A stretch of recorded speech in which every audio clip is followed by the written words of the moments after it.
네, 올 들어 첫 번째 한파주의보가 내렸습니다. 저는 옆자리가 또 비어서 유독 더 추운 것 같습니다. 11월 3일 월요일 문 활짝 열도록 하겠습니다. 아침엔 투자 허잼입니다.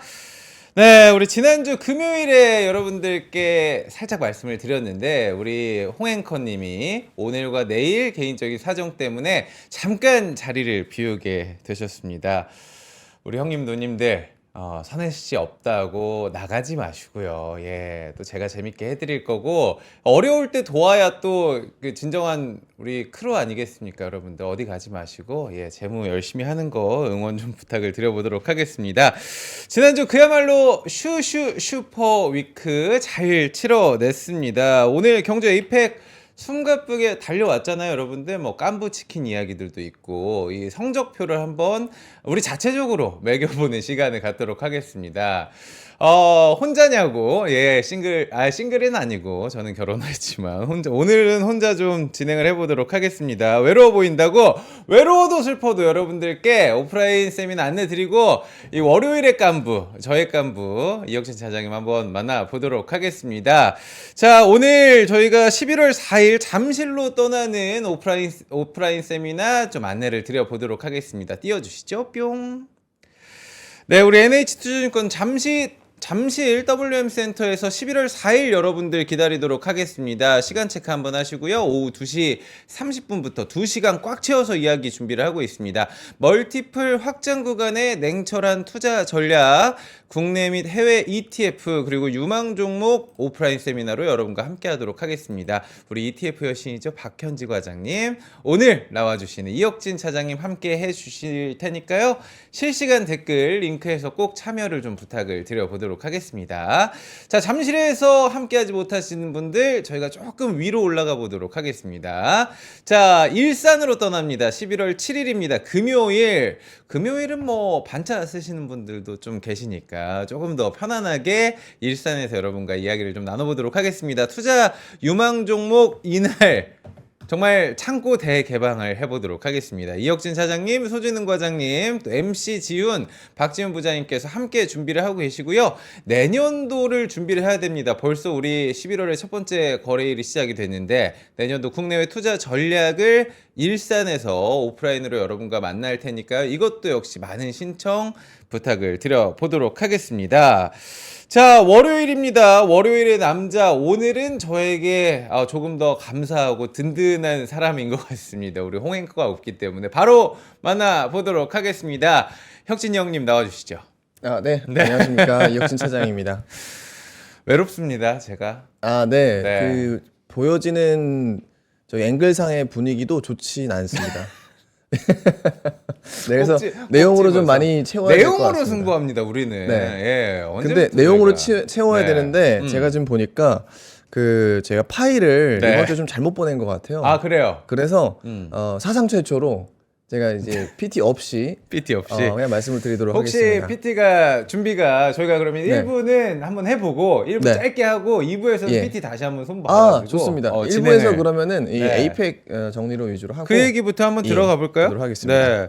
지난주 뭐 월요일부터 저희가 얘기를 했지만 정말 숨가쁘게 특히나 외교적인 어떤 문제들이 많았기 때문에 슈퍼위크가 좀 지나갔잖아요. 네. 키워드를 좀 생각을 해보면은 일단 한미 만남부터 시작을 해가지고 네. 금관을 받고 좋아한 이 네. 트럼프 옹을 좀 네. 생각이 나기도 하고 강남 한복판에서 만났던 깐부 회동도 굉장히 좀 기억이 나는데 네네. 어떤 게 가장 좀 키포인트? 네. 키워드로 딱 꼽을 수가 있을까요? 예. 사실 지난주에 제가 강조드렸던 것은 국가 간의 정상회담보다는 젠슨 황이 참여하는 CEO 서밋이 더 주목이 된다라고 말씀을 좀 드렸어요. 그런데 실제 이벤트도 거기에 가장 크게 반응을 했는데 일단 이벤트가 지났으니까 우리는 최종 4가지에 대해서 점검을 해볼 필요는 있을 것 같습니다. 네. 자, 첫 번째로는 일단 가장 중요한 것은 미중 정상회담이었었던 거죠. 근데 이 미중 정상회담의 내용을 보면은 사실 이제까지 미중 전쟁이 1년 동안 지속이 됐던 것 중에 가장 우리가 걱정됐었던 중국의 아주 차별적인 고관세 네. 이런 것들이 나름 해결될 조짐들이 좀 보였었고 심지어 중국조차도 다른 나라 대비 관세율이 엄청나게 높지는 않은 상황이 연출이 됐었습니다. 자, 그런데 사실 생각해 보시면 여러분들 미국과 중국이 완전 화해하면 우리나라 증시에는 악재입니다.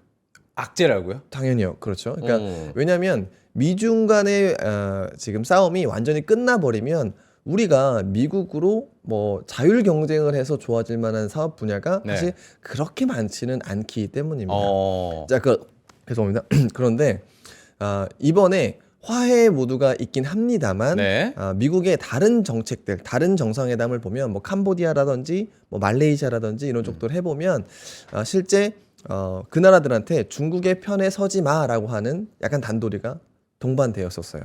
자, 그래서 저는 시장이 싫어하는 격앙된 격투는 끝났고, 하지만 한국 시장이 좋아하는 질서 있는 디커플링은 조금 더 선명해졌다라고 생각을 합니다. 네. 자, 이게 바로 미중 정상회담에서 우리가 얻을 수 있는 좀 함이라고 생각을 하고요.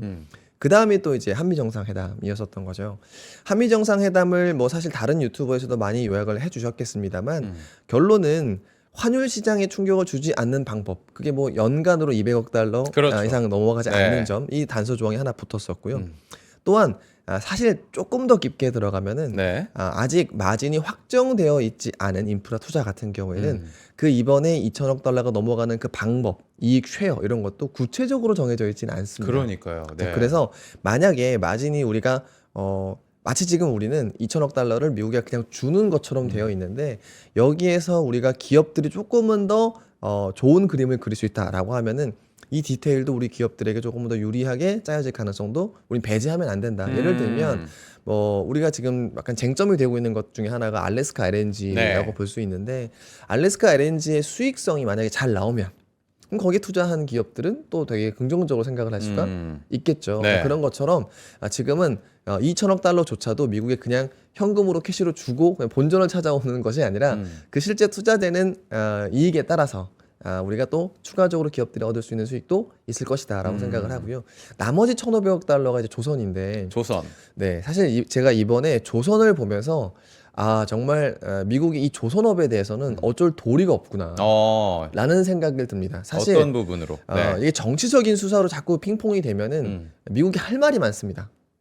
그런데 이 조선에 대해서는 거의 우리가 얘기하는 대로 뭐 크게 어긋나지는 않는 것 같아요. 네. 심지어 지금 이번에 비록 이제 핵추진 잠수함에 대한 얘기가 나왔죠. 네. 뭐 승인이라고 표현을 합니다만 그렇죠. 사실 거기에 대해서 그 이후에 그 잠수함을 필리조선소에서 만드는 미국에서 것처럼 또 이제 만들어서 또 우리가 또 구입을 해야 되는 그런 그런 느낌이더라고요. 상황처럼 되어 네. 있지만 물리적으로 그게 쉽지가 않습니다. 그러니까 필리조선소의 도크를 더 캐파를 증설을 하는 시간도 많이 들고요. 네. 그 필리조선소에서 더 많은 비용을 들여서 또 다른 배를 만드는 것도 되게 미션이 큽니다. 네. 그러면 실질적으로 이게 필리조선소에서 모든 걸 다 해버리려면 미국 입장에서는 많은 시간이 지체된다라고 하는 거예요. 네. 당장 급하거든요. 그러니까 미국은 그래서 제가 생각했을 때는 또 이제 X나 SNS에서 어떻게 얘기하는지 모르지만 조선에 대해서는 또 한국이 양보하게 될 가능성이 저는 매우 높다라고 생각을 또다시 합니다. 양보를 하게 된다. 예, 그래서 저는 오히려 이 부분을 좀 보면서 하나오션이 필리조선소에서 뭐 군함에 대한 건조나 MRO에 대한 것들 라이센스를 좀 빨리 취득한다든지 네. 이런 것처럼 우리가 무자라듯이 딱 이렇게 될 것이다라고는 할 수 없습니다만 어쨌든 이 중장기적인 방향에서 우리 조선사들한테 유리한 방향으로 계속해서 넘어갈 가능성이 매우 높다. 근데 그 근본적인 이유는 미국 입장에서는 어찌할 방법이 없고 또한 시간이라고 하는 그러니까 촉박하다고 하는 것을 무시할 수 없기 때문에 우리 조선사들은 또 가장 빨리 만드는 게 또 이제 무기잖아요. 강점입니다. 네. 자, 그래서 그런 부분들을 감안해서 우리 조선사들의 좀 긍정적인 결론이 날 것 같다라고 생각을 하고 있고요. 네. 그다음에 이제 한중 정상회담 마지막으로 한중 정상회담이죠. 네. 네. 한중 정상회담에서는 사실은요 뭐 그렇게 뾰족한 결론이 나지는 않았습니다. 통화 스와프 원래 그 만료됐던 것들을 재연장하는 70조 거고요. 원 규모의. 맞습니다. 네. 재연장하는 것이고요. 그 다음에는 이제 한한령 관련해서 이제 이슈 라이징이 됐습니다만 뭐 결론이 나진 않았습니다. 네, 하지만 그럼에도 불구하고 저는 이슈 라이징이 계속 될 거라고 생각을 하고요. 네. 왜냐하면 자 이제 시진핑 주석이 한국에 왔죠. 정말 오랜만에 온 겁니다. 실제 그래서 외신에서는 물론 에이펙 때문에 온 겁니다만 시진핑 주석이 오랜만에 한국 방문 그 자체를 굉장히 크게 다루는 외신도 있었습니다. 방안 자체를. 네. 네. 그리고 이번에 에이펙을 한미 끝나고 한중 끝나니까 그냥 한국의 어떤 정치 구도가 그냥 모자르듯이 그냥 친미, 친중 이게 아니라 미국에도 줄 게 있고 자, 중국에도 우리가 100% 미국에 가면 리스크인 요인이 많고 네. 하다 보니까 이제 한국의 어떤 중국과의 어떤 외교 구도도 좀 달라지는 것 같다라고 하는 분석도 실제 있었습니다. 그렇죠. 자, 그래서 이 분석 중에 제가 아주 흥미롭게 읽은 거는 뭐냐면 자, 한중이 예를 들어 정치적인 어떤 성향으로 친분 관계가 높아진다. 무언가를 하고 싶다. 자, 근데 여기 한 가지 넘어야 될 산이 있다라고 분석한 게 바로 프랑스의 외신이었어요. 프랑스요. 네. 네. 외신이 어떻게 뭐냐면 평가를 했죠? 뭐냐면 국민의 정서의 벽을 넘어야 된다. 국민의 정서의 벽. 그렇죠. 네. 그러니까 우리나라는 반중 정서가 기본적으로 국민들이 좀 심합니다. 뭐 그런 시위들도 그러니까 있었죠, 무조건 이 지금. 상태에서 중국과 뭘 한다라고 하면은 그게 여론과 또는 대통령의 지지율에 그렇게 득이 안 될 수도 있어요. 네. 자, 그러면 일단 국민의 정서를 소프트하게 바꿔야 된다라는 것이 중국의 생각도 마찬가지일 네. 겁니다. 자, 그러면 방법이 뭐가 있을까요? 결국에는 엔터, 엔터. 이런 것들을 문화교류. 많이 네. 문화교류를 푸는 방법밖에는 사실 중국 입장에서도 내놓을 카드가 많이 없지 않을까 네. 생각을 하는 겁니다. 그래서 저는 한미 정상회담에서 가장 큰 수혜 업종은 조선. 자, 그리고 미중 정상회담을 통해서 우리가 가장 큰 수혜 업종을 꽂자면 네. 엔터라고 생각을 하고 있고요. 아. 자, 그 다음이 이제 주목해서 보는 것이 바로 CEO 서밋, 깐부회동. 깐부회동. 어떻게 네. 보셨어요, 사실? 저는 엔비디아와 음. 오픈 AI는 반드시 한국이 필요하다라고 생각을 하는 사람입니다. 네. 자, 왜냐? 이게 처음에 산업의 초창기, 태동기에서는 그냥 오로지 머니 게임이에요. 근데 이 머니 게임이 어느 순간에서 이 미분값이 줄어들 수도 있거든요. 네. 그러면 그때부터는 문제가 수요와 실제 서비스, 경쟁을 생각을 해야 됩니다. 자, 실제 그래서 오픈 AI 요즘에 뭐 하고 있죠? 성인 콘텐츠를 만든다거나. 맞아요. 네. 네, 그렇죠. 왜냐하면 지금 이 반도체 투자, 이 스타게이트 프로젝트의 거의 절반은 다 FI들이에요. 이제 재무적 투자자들이거든요. 자, 그러면 이 재무적인 이 부분을 어떻게 모니터링을 하려면 결국엔 상장입니다. 근데 오픈 AI가 27년도에 상장을 약속하고 있는데 오픈 AI의 상장 가격은 미션인 거죠. 네. 그럼 이거를 올리려면 마찬가지로 돈을 버는 모습들을 26년도, 27년도에 보여줘야 되는데 그럼 여기서 오픈 AI는 조금 고민이 생기는 거예요. 왜냐하면 다른 경쟁자들은 점유율을 늘리려고 들 거거든요. 그럼 가격도 싸게 할 거고 이럴 수도 있을 것 같아요. 네. 그래서 제가 봤을 때는 오픈 AI도 다른 뭐 포스트 비즈니스 모델이 필요하다라고 하는 것이고 엔비디아는 또 고민이 없을까요? 엔비디아. 지금 네. GPU는 잘 되고 있어요. 자, 그런데 AI 에이전트를 개발할 수 있는 기업들에서는 NPU라고 하는 것을 개발하고 있고요. 네. 또 하나는 양자 컴퓨터 시대가 오면 GPU가 똑같이 필요할까요? 자, 이런 것들도 최근에 실제 이제 이번에 GTC에서도 좀 얘기도 하기도 했었죠. 네. 마지막으로는 이 피지컬 AI 시대를 선점하고 싶은 그러니까 즉 로봇 시대가 오면은 엔비디아의 수요가 더 폭증할 수도 있거든요. 자, 그런 부분들을 좀 선점을 하고 싶은데 그런데 그럼 어디다 가냐? 결론이 이겁니다. 네. 근데 한국에는 인프라도 하고 서비스도 하고 B2B도 하고 B2C도 하는 기업이 있습니다. 삼성, 현대차, 네이버. 네이버까지. 예, 네이버가 클라우드도 하고 소비자 그렇죠. 서비스도 네. 하죠. 그러니까 이런 것처럼 근데 실제 이번에 GPU 5만 대씩 납품된 게 또 마찬가지로 삼성, 현대차, 네이버였던 네이버가 거죠. 뭐 한 만 장 더 많더라고요. 6만 장. 맞습니다. 자, 그래서 네. 저는 이번에 계기로 저는 두 가지를 우리가 봤다라고 생각을 합니다. 자, 우리가 초점이 너무 반도체로만 몰려갔었죠. 그러다 보니까 엔비디아에 우리가 초병처럼 생각이 됐었는데 네. 엔비디아의 솔루션을 우리가 들고 있구나. 자, 근데 실제 그 신호로 우리가 이제 제가 봤을 때는 하이엔드 GPU로는 중국만큼 어쩌면 중국보다 더 많아질 수도 있다고 생각을 합니다. 네. 그렇게 되면 AI 서비스하는 과정에서 우리가 병목은 중국은 자꾸 병목을 줄 것이고 우리는 병목 없이 좀 빨리 나갈 수 있는 상황이기 때문에 수혜주들이 나왔는데 자, 그러면 결론적으로 이번에 CEO 서밋에서 누가 제일 수혜냐? 로봇주. 그렇습니다. 네. 자, 그래서 오늘도 로봇주가 막 날아가지 않습니까? 날아가죠. 네. 예, 그래서 저는 이렇게 정리를 합니다. 한미 정상회담에서는 조선, 한중 정상회담에서는 엔터, 그리고 CEO 서밋, 젠슨한 깐부 회동에서는 로봇이다. 자, 근데 이게 그럼 쉽게 꺾일까? 아마 제가 다니면서 로봇 파시는 분들도 많을 거예요. 그런데 그런 분위기가 아닙니다. 오. 이게 역사적인 변곡점일 수도 있습니다. 자, 그래서 저는 방금 제가 로봇 이제 팔아야 될 때 아닌가 이런 생각을 좀 했었는데. 근데 우리가 생각하는 로봇과 제가 말씀드리는 로봇이 조금 다를 수도 조금 달라요. 있습니다만 네. 어쨌든 그 큰 변곡점에 서 있다 이렇게 좀 말씀을 드립니다. 엔비디아가 사실 굉장히 선물 보따리를 많이 풀었는데 여러분들 아시다시피 GPU를 우리나라에 26만 장을 선공급하겠다 이런 얘기가 좀 나와가지고 근데 이 정도면 어느 정도 양인지가 사실 좀 궁금하거든요. 기사화는 많이 됐어요. 세계 3위권으로 올라간다. 근데 네. 사실 너무 차이가 나긴 해요. 뭐 미국은 8천만 장 이런 뭐 몇 천만 장 예, 예. 얘기를 하고 중국도 거길 따라가는 수치. 네, 네. 우리나라는 26만 장인데 뭐 3위 수준? 근데 그만큼 정말 이게 수급이 좋지 않다라는 거잖아요. 아, 맞습니다. 왜냐면 사실 제가 이번에 AI라고 하는 것을 가지고 여러 번 말씀드린 게 있었어요. 전 세계 AI 캐펙스에서 가장 중요한 건 머니 게임이에요. 네. 근데 그 머니가 제일 많은 달러가 제일 많은 건 미국입니다.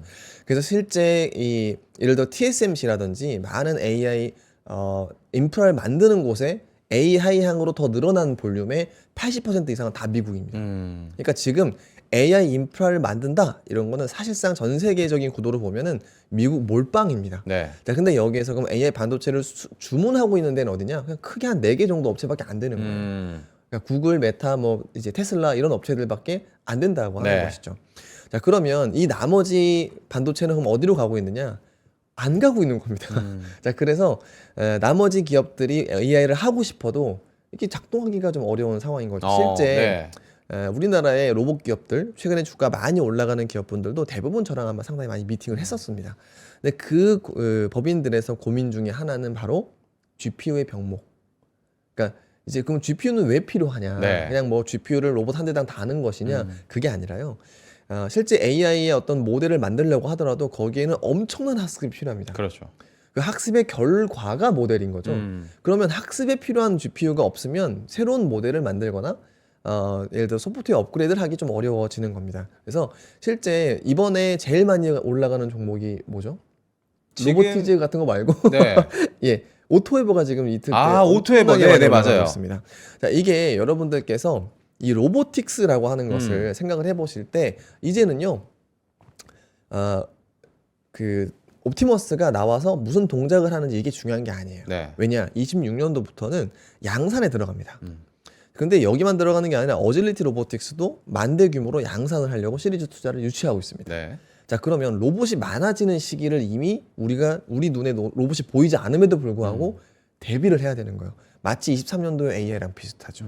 2년 뒤를 생각하셔야 되는 겁니다. 자, 그러면 AI가 보급이 되고 로봇이 많아지는 시기에 우리는 반드시 두 가지를 고민하셔야 됩니다. 네. 이거는 법인들도 똑같이 고민하셔야 되는 상황인데 뭐 자세한 내용을 다루긴 어렵지만 자, 첫 번째, 로봇의 행동을 누군가는 감시를 해야 된다. 로봇 행동을. 네. 네. 왜냐하면 100대, 200대가 아니라 만 대, 10만 대가 돌아다니면 이거 전부 자율로 만들어 놓으면 안 됩니다. 네.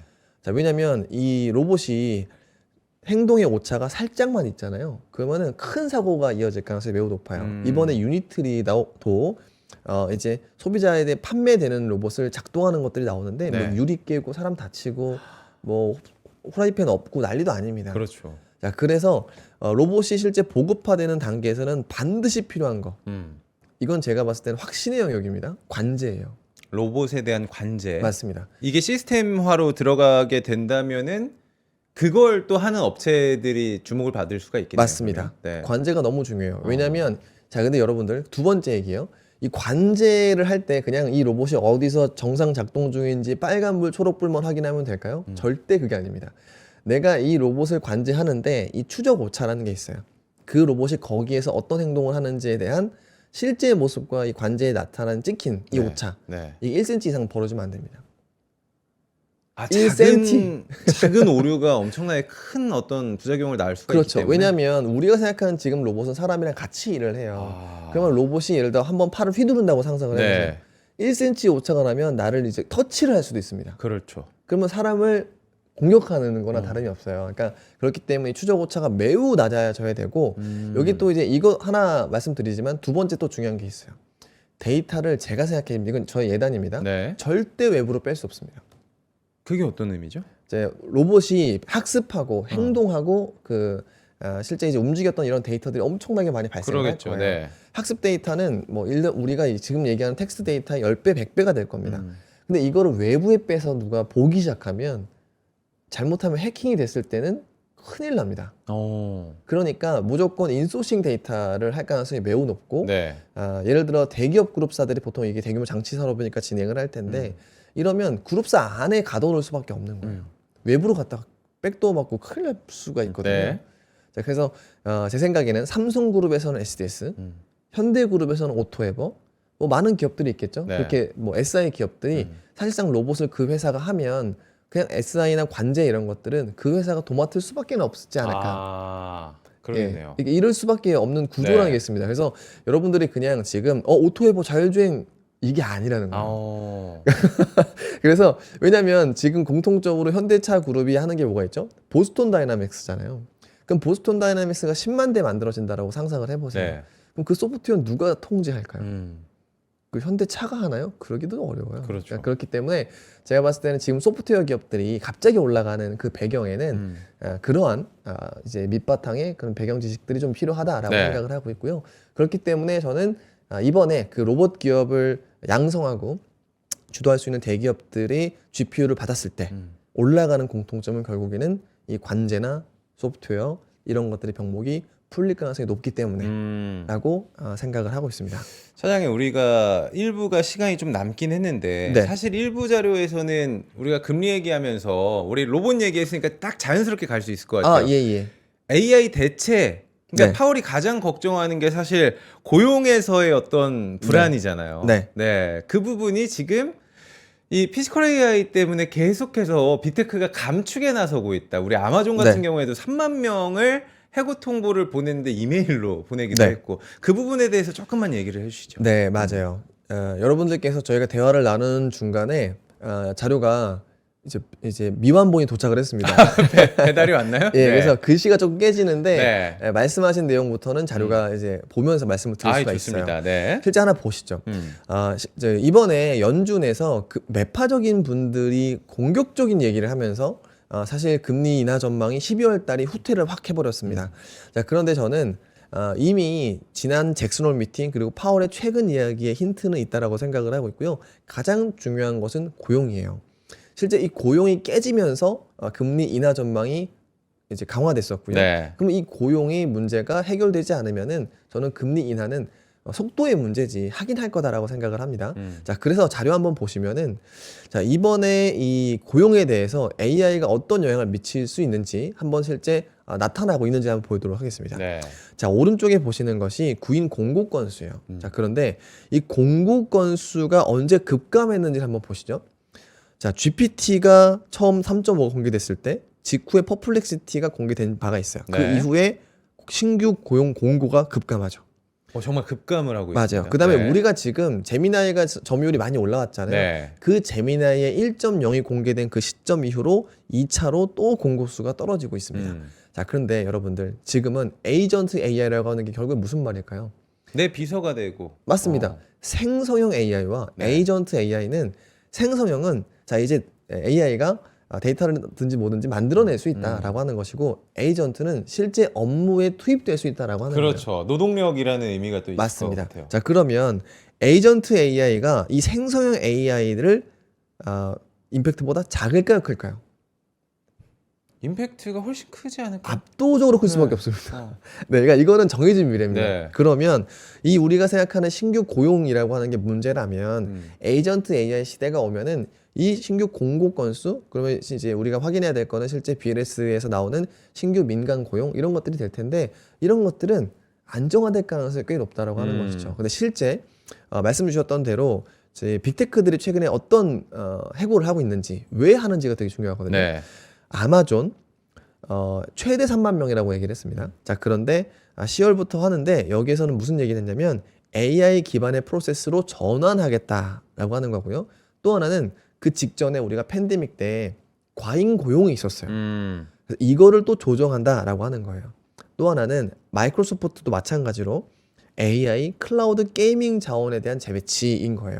근데 이거는 조금 제가 게이밍 같은 경우에는 좀 흥미로운 부분이 뭐냐, 실제 게임 회사 가잖아요. 네. 뭐 다른 회사도 있을 수 있겠습니다만 실제 사무실을 가보면 사람이 수백 명이 있습니다. 게임 회사에. 예, 네. 수백 명이 게임 코딩하고 계세요.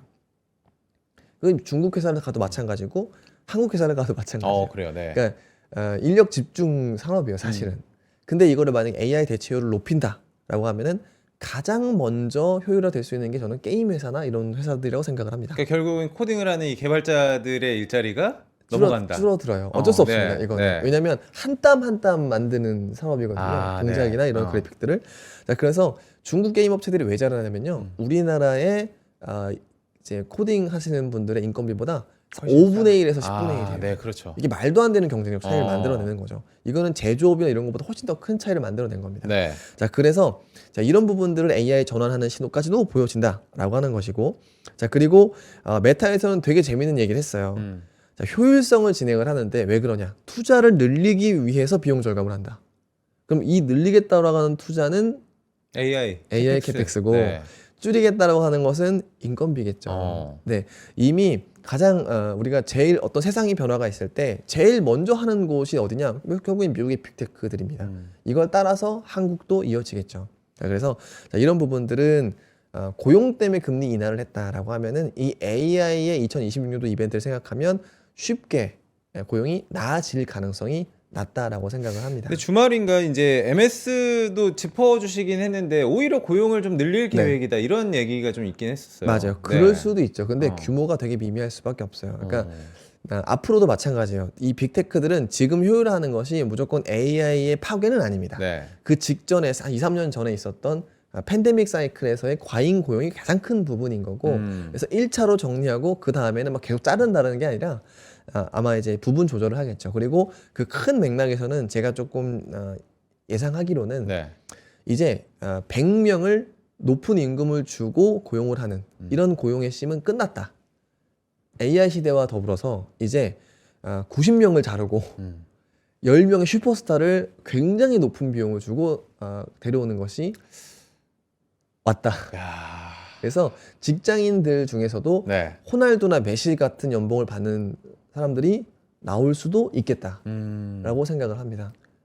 근데 우리가 예전부터 사실 이제 뭐 오프라인 데이터가 저는 이게 고용 얘기를 좀 했을 때, 그러니까 산업의 전환점에 있어서는 언제나 생산성 효율의 이야기는 계속 나왔었잖아요. 뭐 인터넷 시대에도 마찬가지고, 네. 증기혁명 시대에도 마찬가지고, 이번에는 근데 이건 심상치가 않은데 고용에 대한 재정의를 할 시기가 좀 오고 있다라고 이야기를 하잖아요. 앞으로 더 심해질 거 아니겠습니까? 맞아요. 이게 한번 잘 생각해 보죠. 우리가 그냥 그 일하시는 많은 분들께서 지금 일을 하시고 계실 텐데, 자, 팀의 구성을 보시죠. 효율적인 팀장은 뭘까요? 팀장은 결국에는 구성원들의 역량을 잘 파악해서 그 역량을 발휘할 수 있게 해주는 거죠. 이게 저희 지금 그 최근에 드라마 나온 데서 나오는 얘기입니다. 네.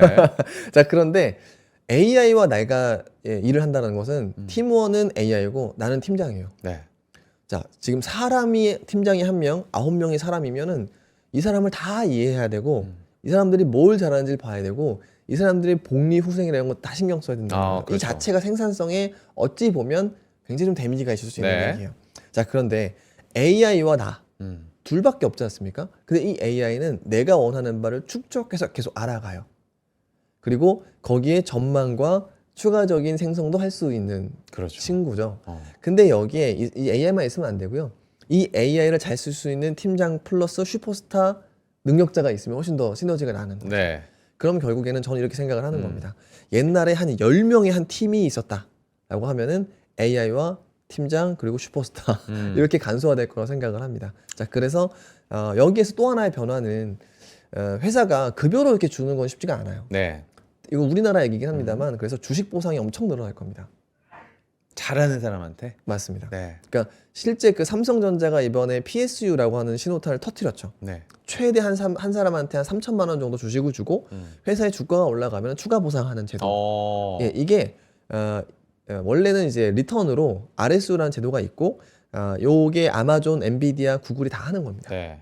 근데 엔비디아, 아마존, 구글에서 보여진 우리가 사실 뭐 대단한 함의를 얻기보다는 결국에는 임직원 보상을 위해서는 주식을 회사가 계속 사야 된다. 그렇죠. 그럼 그러면은 일반 주주들 사이에서 사실 좋은 거죠. 윈윈입니다. 그러니까 이제까지 우리가 과거에 돌아간다면 이 회사에서 열심히 하지 않은 이유, 그리고 개인 주주들이 주식 어떤 주주 환원에 대해서 뜨뜻미지근했던 거는 네. 결국은 저거 대주주 한 명을 위해서요. 어. 나한테 돌아오는 실질적인 이제 효익은 없어. 네. 자, 그런데 지금의 상황은요. 임직원이 좋아지고 그러면 또 열심히 일을 하겠죠. 그다음에 개인 주주들도 좋아지죠. 그러면은 또 투자를 하겠죠. 그럼 주가가 올라가면 이번엔 대주주도 좋은 거예요. 그래서 그런 부분들이 이제 시작이 됐다라고 생각을 하고, 그래서 지금은요 4,200, 4,300 이게 중요하지 않아요. 네. 뭐 저는 지금 정부에서 하는 5,000, 전 심지어 이것도 중요하지 않다라고 생각을 합니다. 제가 지난주와 지지난주인가요? 그때 이제 선혜 앵커님께서 말씀 주셨을 때 이게 몇 회 갔냐? 저는 1회라고 말씀을 드렸잖아요. 네. 네. 정말 저는 1회 같습니다. 그러니까 우리가 지수를 기준으로 회차를 매기면 항상 오히려 오판을 할 수가 있고, 내가 지금 주식을 해서 앞으로 얼만큼 주식을 할까? 지금이 1회라고 생각을 합니다. 그럴 만한 큰 변화가 아까 에이펙에서도 일어났고, 그렇죠. 그다음 이번에 AI에서도 일어날 거고, 그리고 삼성전자나 자, 이런 기업들의 자발적인 주주 환원을 통해서 재확인이 되고 있기 때문에 내가 갑자기 주식을 샀는데 뒤통수를 누가 탁 쳐가지고 하루에 20% 빠지는 이런 상황은 다시 돌아오기 어렵다. 예, 라고 생각을 합니다. 자, 그러면 여기서 저희가 1부 조금 정리를 해보고 2부, 그래서 지금 시간이 벌써 저희가 지금 11월 3일 오늘 첫 거래일이잖아요. 그래서 이 산타랠리 기대하시는 분들이 좀 계실 것 같아가지고 에이펙은 끝났고요. 앞으로 그리고 내년도 초반은 또 어떻게 우리가 전략을 짜봐야 되는지 2부에서 좀 이야기를 나눠보도록 하겠습니다. 오늘 제가 혼자 있어서 좀 외로우니까 광고 타임을 우리 차장님께서 한번 광고 타임 외쳐주시면 네, 알겠습니다. 광고 듣고 오도록 하겠습니다. 네. 한번 외쳐주시죠. 예, 여러분들 광고 타임. 광고 타임.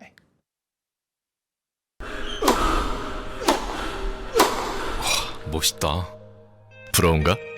14만 1211번의 스윙과 68개월 27일의 투자로 만들어진 자세다. 나의 테니스도 나의 자산도 투자로 키운다. 나는 투자한다. 나는 성장한다. NH투자증권. 와, 멋있다. 부러운가? 기본기 연습과 스트로크 훈련에 1532시간을 투자해 갖게 된 리듬이다. 나의 드럼도 나의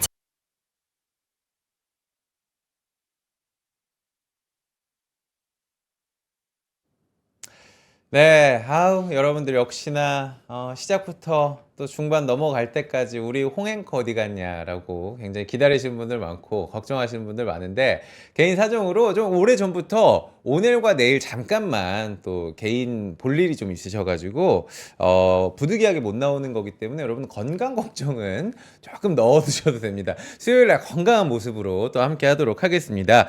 자, 광고 듣고 왔고요. 2부 들어가기 전에 우리 코스피 코스닥 한번 보도록 하겠습니다. 야, 코스피 힘 좋습니다. 지금 4,186, 87 왔다 갔다 하고 있거든요. 1.93% 올라가고 있고요. 코스닥은 908, 909선 왔다 갔다 하고 있습니다. 코스닥, 코스피 오늘 사실 장 시작하기 전에 예상보다 훨씬 더 뜨거운 모습 보여주고 있어가지고 여러분들 또 으쌰으쌰 해보시길 기도를 해보고요. 바로 2부 한번 들어가 보도록 하겠습니다. 2부 주제는 2026년을 준비해야 할 시기라는 주제, 소제목을 또 가져왔습니다. 11월이다 보니까 11월, 12월, 이제 좀 배당의 시간인가? 이제 좀 연말 랠리, 산타 랠리 좀 기다려야 하나라고 생각하시는 분들도 계시는데, 이미 좀 고점을 찍어서 버블 이야기가 나오고 있는 상황에서 이 정도 벌었으면 잠깐 좀 나 쉬어도 될 것 같은데 하시는 분들도 계시잖아요. 이 부분에 대해서 좀 여쭤보도록 하겠습니다. 가상화폐 시장에서 업토버라는 이야기가 좀 있잖아요. 네.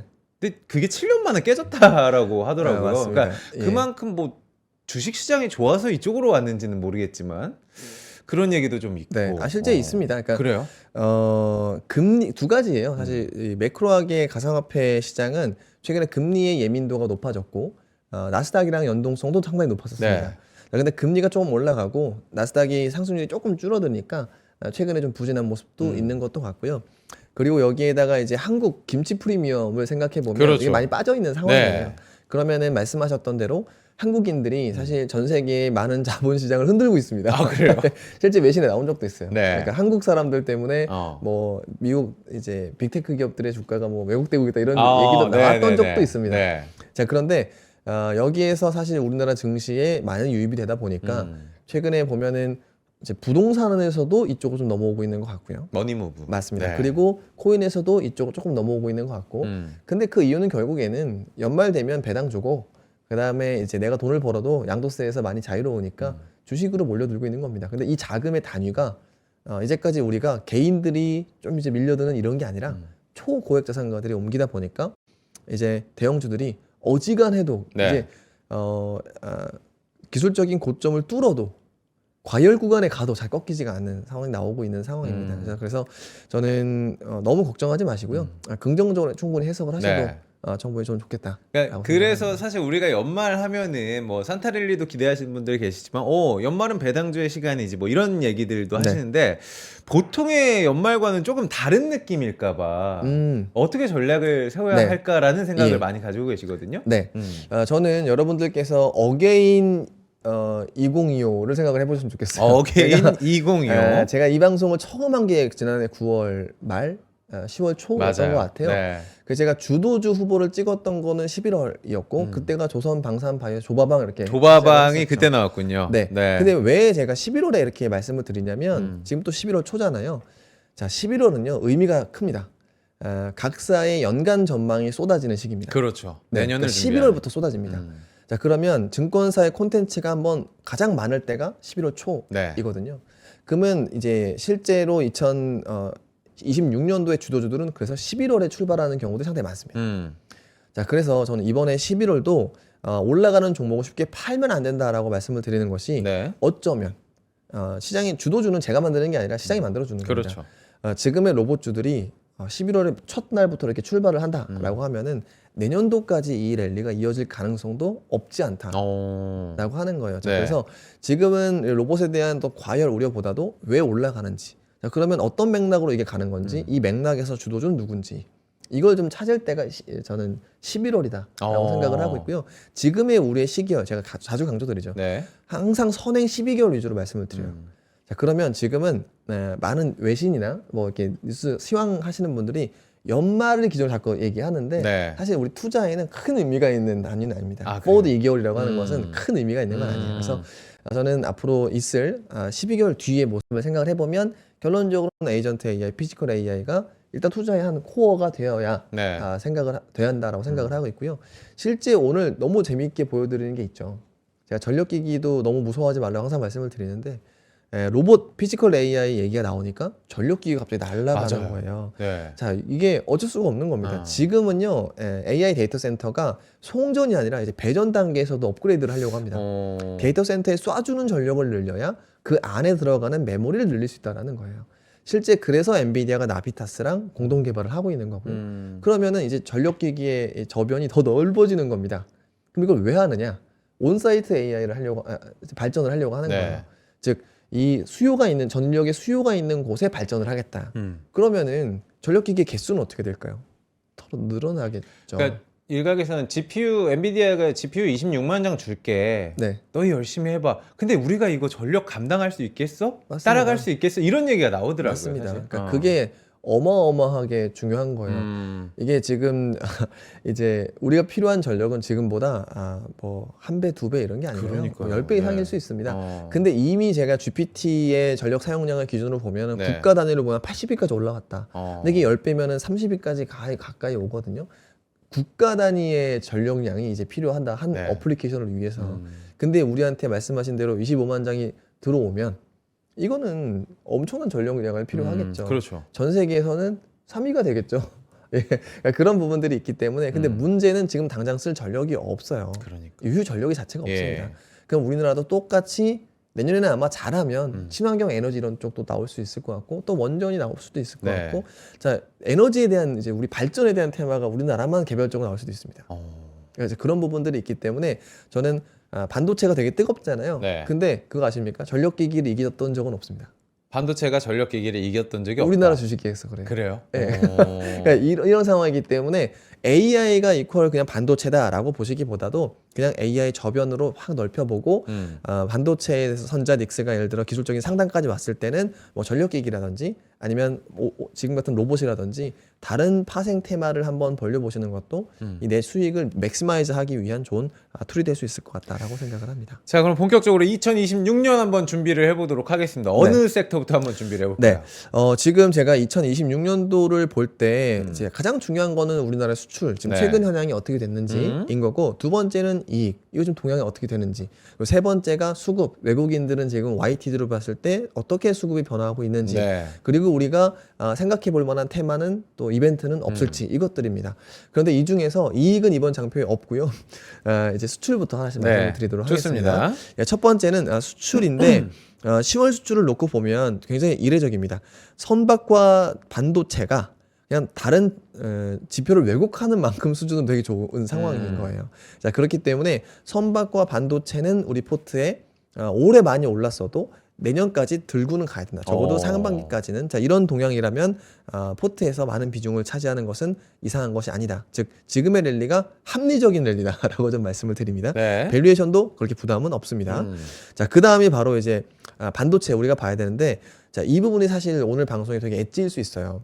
자, 여러분들 반도체가 좋죠. 좋다라고 하는 얘기는 뭐 이슈별로 다 할 수 있습니다. 자, 그러면 우리가 연간 전망을 한다고 했을 때 26년 반도체를 어떻게 봐야 되는가? 자, 지금 삼성전자가 종합 IDM 반도체 회사이기 때문에 이 실적 추정치의 격차에서 자세히 좀 볼 수가 있습니다. 네. 삼성전자 26년도 영업이익 추정치 보시면 제가 솔직히 조금 비속어하면 아사리판입니다.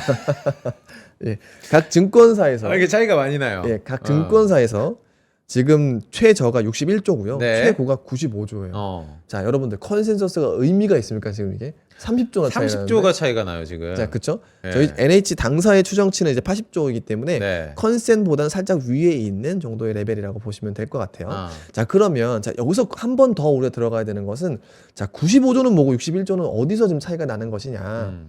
자, 그러면 삼성전자에서 영업이익 추정치에서 우리가 투자 아이디어를 좀 뽑을 수는 없을까? 그게 바로 오른쪽에 답이 있습니다. 네. 가장 비관하는 보수적인 전망과 가장 낙관적으로 전망하는 곳을 사업부별로 좀 브레이크다운 해보면 실제 D램에서 이렇게 좀 많이 차이가 나는 거예요. 이거는 D램에서. 낸드도 아닙니다. 네. 그냥 메모리 D램. 이제 그런데 자, 여기에서 지금 30초가 차이가 난다는 것은 우리가 어떤 의미일까요? 하이닉스는 이렇게 차이가 날 수가 없습니다. 그러면 레거시 반도체들 네. 이 호황이 부족이 내년에도 지속이 될 거다라고 하는 추세에 대한 낙관이 바로 이 95조 원의 추정 배경이라고 생각을 하고 있고요.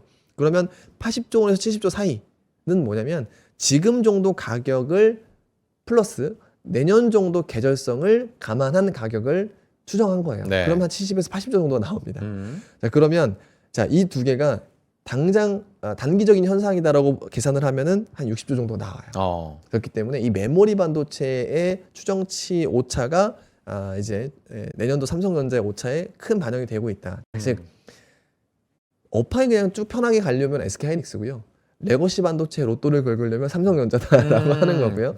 그리고 여기에 제가 저번에도 테일러 공장 말씀드렸지만, 네. 자, 이렇게 추정치를 비관적으로 추정하거나 긍정적으로 추정하는 곳에서도 이론이 없는 게 바로 파운드리예요. 자, 파운드리는 매 분기 상반기만 하더라도 적자 2조 원 이상이었습니다. 네. 그러면 그냥 곱하기 4 편하게 하면 한 8조 정도는 적자가 날 수 있는 사업이었죠. 작년까지는요. 자, 그런데 지금 보시면 낙관은 플러스 1, 네. 비관은 마이너스 1조. 마이너스 1조? 예. 네. 그러면 낙관든 비관이든 모두 공감하는 것은 파운드리 턴어라운드인 겁니다. 네. 예, 그렇기 때문에 저는 파운드리에 대한 테마도 만약에 메모리가 만약에 조금 톤다운 된다라고 했을 때 파운드리가 이어받아야 될 것 같다. 그래서 반도체 업종 자체는 코덱스 반도체라든지 이런 뭐 반도체 ETF들 있잖아요. 네. 업종 투자는 사실 메모리 사이클이 살짝 일찍 온다라고 하더라도 끝나지 않을 것 같다. 그래서 반도체 전체 비중은 우리가 늘려야 되는 시기가 이어질 것 같다라고 네. 생각을 합니다. 자, 그 다음에 이제 이익인데요. 이거 제가 빈 공간 놓고 그냥 말씀을 드리도록 하겠습니다. 이익의 증가에 대해서는요, 사실 앞에 수출이 말씀드렸다시피 반도체가 점유를 엄청나게 많이 합니다. 네. 그러니까 이 증익의 거의 대부분이 그냥 반도체예요. 자, 근데 여기에서 의미 있게 실적으로 올라올 수 있는 업체들이 또 한국전력이에요. 네. 거의 한 5위권 안에 듭니다.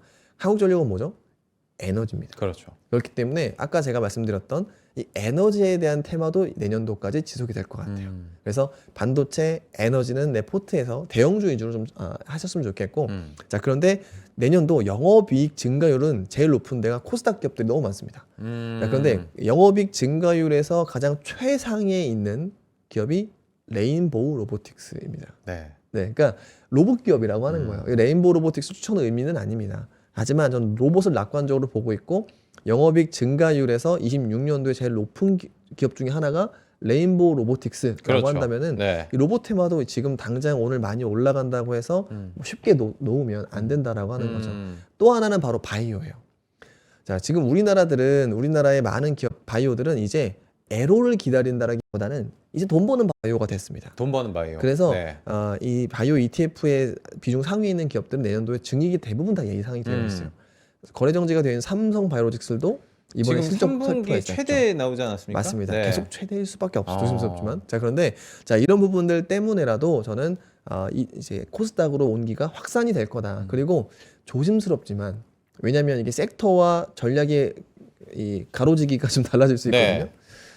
내년도에 2차 전지 업종들, 친환경 업종들이 다 턴어라운드예요. 음. 그러니까 올해 너무 안 좋아서 기조효과가 크다라는 얘기인 거죠. 그럼 또 마찬가지로 코스닥입니다. 자, 그래서 저는 증시 좋을 때 지금 코스피 비중을 많이 가져가시되 수익 실현 좀 하고 싶으면 저는 네. 코스닥 ETF나 코스닥에 있는 시총 상위 종목을 공략하시면 좋겠다라고 생각을 합니다. 여기서 잠깐 넘어가기 전에 로봇에 대해서 계속 뷰가 좋으시잖아요. 오늘도 로봇이 날아가고 있고 로봇의 날이다라고 얘기하시는 분들 많은데 로봇이라는 테마가 붙어 있는 그러니까 이름 자체가 로보틱스 막 이렇게 붙어 있는 예, 거와 진짜 이 옥석을 또 가릴 네, 수 있는 어떤 힌트를 좀 주세요 저희한테. 네.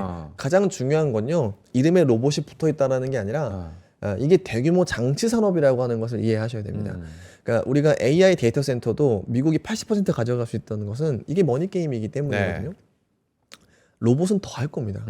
우리가 로봇이라고 하는 것을 1000대, 20,000대 만들려고 하면은 자동차보다 더 많은 부품들, 그러니까 전기차 기준으로 네. 더 많은 부품을 조달을 해서 소프트웨어까지 얹어야 되는 상황인 거예요. 그리고 AS하고 관제하고 엄청난 머니 게임이 들어가야 될 거예요. 자, 그래서 저는 로봇 사업이라고 하는 것은 딱 세 가지. 네 가지가 되겠네요. 삼성, 현대, LG, 네이버. 의 수혜주.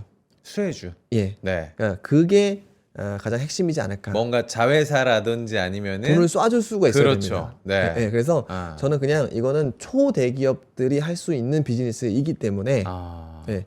왜냐면 잘 생각해 보세요. AI 처음 시작할 때 우리 막 챗봇도 올라가고 그랬거든요. 네. 그 다 먹혔습니다. 지금 전 세계 AI가 다 그래요. 그러니까 좁고 깊게 들어간다라고 했던 AI 자체가 범용 AI한테 잡아먹히는 양상이 나오고 있거든요. 심지어 테슬라도 도조 얘기 잘 안 하지 않습니까? 그런 얘기하지. 그러니까 이제 범용으로 가고 있다 저는 생각을 규모 합니다. 게임에서 되지 않는 맞아요. 산업인 거죠. 예, 거기서는. 예. 그래서 왜냐면 트래픽 자체를 완전히 점유당했기 때문에 범용 AI들이 그래서 그런 부분들을 로봇에서도 저는 똑같이 된다 해서 저는 아까 말씀드렸던 삼성, 현대, LG, 네이버의 수혜주들을 중심으로만 보셔야 되겠다라고 생각을 하고 있습니다. 우리 ETF 얘기도 잠깐 좀 여쭤봐도 될까요? 네. 네, 저도 참 ETF 좋아하고 우리 차장님하고 또 네. 박현주 과장님하고 ETF 지금 준비하고 계시잖아요. 아, ETF 예. 얘기도 좀 준비를 하고 계시는데 1000개가 넘어가가지고 네. 요즘 상장되는 것들은 왜 이렇게 똑같은 것들이 많은지 네. 이게 고르기도 굉장히 힘들거든요. 근데 저는 요즘 같은 시기에는 엄청 잘 가는 것들은 비싸서 못 사면은 비슷하게 추종하는 ETF를 사는 게 저는 좀 네. 마음이 편해가지고 내년도 ETF 괜찮죠? 네. ETF의 영향력이 높아질 거다라고 보시면 좋을 것 같아요. 그러니까 실제 올해 국내 시장에 기관 자금이 한 7조 정도 들어온 걸로 같아요. 그러니까 외부에서 이제 투자 상품으로 간접 상품 들어오는 거. 근데 그 중에서 공모펀드 거의 없고요. 사모 조금 있고요. 거의 대부분 ETF였습니다. 근데 이렇게 되면요. 우리 그렇잖아요. SK 하이닉스도 HBM이 잘 팔릴 것 같으니까 SK 하이닉스 전환 투자를 하죠. 네. 라인 전환 투자를 하죠. 자, 그러면은 ETF를 만드는 데는 어디죠? 운용사입니다. 그렇죠. 운용사에는 공모도 있고 사모도 있고 ETF도 있어요. 그럼 ETF를 더 많이 만들겠죠. 자, 그러다 보면 ETF의 영향이 점점 더 커지게 됩니다. 네. 실제 미국은 ETF의 상장수가 종목수만큼 많다라고 하죠. 그러다 보니까 ETF로 들어가는 투자의 자금들이 종목의 영향을 점점 더 많이 주고 있죠. 실제 올해 연말이 그게 아주 전 큰 트리거가 있다고 생각을 합니다. 네. 뭐냐면 올해 SK 하이닉스, 삼성전자를 뭐 여러분들과 저희와 좀 거리감은 있을 수 있겠습니다만 실제 한 30억만 들고 있어도 전부 다 양도세 대상이에요. 네. 50억 들고 있었으면 절반 정도는 팔아야 되는, 절반이 아니죠. 엄청나게 많이 팔아야 됩니다. 근데 이분들이 시장에 남아 있고 싶어 하세요. 그럼 대안은 ETF밖에 없습니다. 아, 그래요. 네, 그러면 결과론적으로는 뭐가 되냐면 삼성전자나 SK하이닉스 단일 종목만 예를 들어 100억 원 들고 있다가 네. 50억 원 정도는 이 동일 업종에 분산된 ETF에 투자한다는 얘기인 거예요. 그렇네요. 네. 그러면은 온기가 확산이 되겠죠. 그러면 저는 연말까지는 똑같은 이런 분위기가 될 수밖에 없습니다. 자, 여러분들께 생각했을 때 삼성전자나 SK하이닉스가 아무리 좋다고 하더라도 내가 이미 한 80억인데 여기에 더 엎어가지고 양도세를 낼까요? 그럴 가능성은 매우 낮다는 그렇죠. 얘기인 거예요. 그러니까 전자, 닉스 배분하실 거고 그걸 넘어서 베타를 좀 높이고 싶다라고 하면 ETF로 갈 것이기 때문에 그럼 ETF 시장은 더 커지죠. 이쪽에 실제 뭐 AUM들 올라오는 거 보면은 추석 이후로도 ETF의 시가총액이 50% 늘어나고 있어요. 그러니까 그래서 ETF 안에 포트폴리오의 비중 신규 편입을 반드시 보셔야 되는 겁니다. 네. 실제 최근에 로보티즈 많이 올라가잖아요. 이거 저희끼리만 아는 겁니다. 우리끼리만. 네, 로봇 ETF에서 비중을 거의 최상위로 올렸었어요. 그래요. 네, 그러니까 이건 뭐 거기서 뭐 액티브 ETF니까 그런 뭐 식견도 있으셨겠죠. 네, 하지만 저는 수급의 영향이 그만큼 올해 있다. 컸었다라고 생각을 합니다. 앞으로는 더 커질 것이다. 시간이 없어가지고 저희 엔터 잠깐 얘기해 주시고 정리를 좀 해볼까요? 네. 짧게 좀 말씀을 드려보면 자, 엔터와 바이오 두 개 네. 말씀드리겠습니다. 자, 첫 번째 장표 보시면은 삼성 바이오로직스가 거래 정지예요. 지금 거래 정지됐죠? 네, 그리고 거래 정지 다음 날부터 주가가 바이오가 급등하고 있어요. 자, 이걸 지금 노리셔야 됩니다. 네. 11월 23일까지 거래 정지이기 때문에 이 상간의 나머지 바이오텍들의 호재 민감도가 엄청 높아질 수밖에 없습니다. 자, 왜 그러느냐? 여기 보시는 것이 바이오 액티브 ETF의 거래 정지 이후에 현재 포트폴리오예요. 자, 여기 보면 삼바가 없죠. 아예. 그렇죠. 삼바 시가총액은 90조가 넘습니다. 그러니까 시총이 가장 큰 애가 빠지면서 거래 정지를 한 달 들어가니까 얘를 팔아버리고 나머지 바이오텍에 배분을 한 거예요. 사실 다른 친구들도 이유가 있긴 하겠지만 그래도 삼바 말고 좀 돈 좀 뿌려볼까 하는 친구들이 지금 오르고 있는 거예요. 그러면 그렇죠. 바이오 맞습니다. 섹터 내에서? 그러니까 수급 영향이 엄청 예민해졌다라고 하는 거고 실제 뭐 D&D 파마텍이라든지 좋은 뉴스가 나왔을 때 하루 20% 올라갈 수 있을 네. 만큼 그 예민감이 반영이 되고 있다라고 하는 거예요. 그래서 그냥 낙관하기보다는 호재에 크게 반응할 거다 정도가 네. 바이오라고 생각을 합니다. 두 번째가 이제 BTS인데 짧게 말씀드리겠습니다. 이 BTS의 컴백이 3월 그리고 월드 투어 65회 정도 하겠다라고 하는 것이 블룸버그 통신을 통해서 나왔어요. 자, 그런데 블룸버그에서 제가 흥미롭게 본 거는 이 기사의 조회수가 엔비디아나 아마존 기사를 이겼다. 라고 하는 거예요. 자, 그렇기 네. 때문에 이제 우리가 팬덤에 대한 문화가 아니라 이제 우리나라 엔터는 자본시장에서도 큰 관심이 있다라고 하는 거예요. 자, 그런데 제가 이걸 왜 중요하다고 생각하냐면 다음 주에 뭐 더 말씀드리겠습니다만 자, 지금의 평균 티켓 가격, 공연당 매출액을 네. 생각을 해보면 잘 생각해 보시면 이거 BTS가 월드투어 65회를 한다라고 하는 거는 콘서트만으로도 1조 이상 번다는 얘기입니다. BTS 월드투어를 65회 하면 예. 이 BTS 하나의 콘서트 순 매출액만 하더라도 1조가 넘어갈 수 있다라고 하는 거예요. 엄청난 네, 다 돌면 거의 2조 될 수 있습니다. 근데 문제는 지금은 이 콘서트 매출액뿐만 아니라 네. 그러니까 이제 기타 매출이라고 생각하는데 저는 굿즈나 IP 뭐 이런 콘텐츠 이런 것들에 대한 엔터사들의 매출 비용이 높아지고 있어요.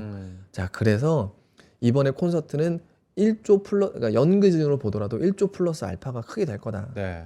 그게 이제 우리나라의 엔터의 체력. 그래서 제가 중국에서 모멘텀 이슈 레이징을 할 거고 이번에 정상회담을 통해서 그런데 실제 돈은 이 중에서 실제 한 30회는 다 미국이기 때문에 돈은 미국에서 벌어올 거다. 네. 이게 지금 26년도를 보는 엔터의 시선이라고 볼 수 있을 것 같습니다. 홍선에 없는 외로운 월요일 우리 이혁진 차장님과 함께 좀 꽉 채워봤습니다. 에이펙 또 성적표도 함께 또 공유도 해주시고 또 내년도까지 지켜봐 주셨는데 다음 주에 또 인사를 드려보도록 하겠습니다. 네, 알겠습니다. 네. 다음 주에 뵙겠습니다. 고생 많으셨습니다. 네. 네. 자, 우리 안방마님 없는 가운데서도 많은 분들 함께 해주셨고요. 이혁진 차장님과 함께 이야기 나눠봤습니다. 여러분들 뭐 지금 보니까 코스피 2% 넘어가네요. 코스닥도 1.21% 올라가고 있고 생각했던 것보다 시장은 더 뜨겁습니다. 여러분들의 계좌, 통장도 또 더 뜨거웠으면 좋겠고요. 저희는 내일은 박지훈 부장님과 또 땡겨가지고 미리 이야기를 좀 나눠보도록 하겠습니다. 여러분들 식사 맛있게 하시고요. 전 내일 뵙겠습니다. 감사합니다.